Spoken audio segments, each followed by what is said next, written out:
হে এভৰিৱান, আজিৰ ভিডিঅ'ৰ কেইটামান ইংৰাজী শব্দৰ অসমীয়া অৰ্থ হৈছে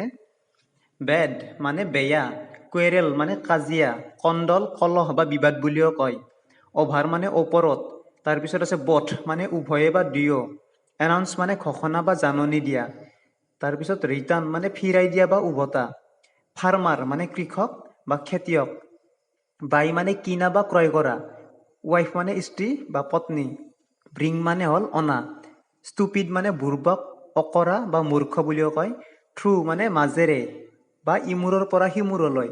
হেট মানে বেয়া পোৱা বা ঘিণ কৰা, বিয়েৰ্ড মানে হ'ল দাঢ়ি, টুথ মানে দাঁত বা দন্ত বুলিও কয়, নিয়েৰ মানে ওচৰত বা সমীপত, হোম মানে ঘৰ বা আৱাস, হিষ্টৰী বা হিষ্ট্ৰী বুৰঞ্জী ইতিহাস, মামী মানে মৃতদেহ আৰু ৱেলকাম মানে হ'ল স্বাগতম। আজি এইখিনিয়ে। ভিডিঅ'টো চোৱাৰ বাবে ধন্যবাদ।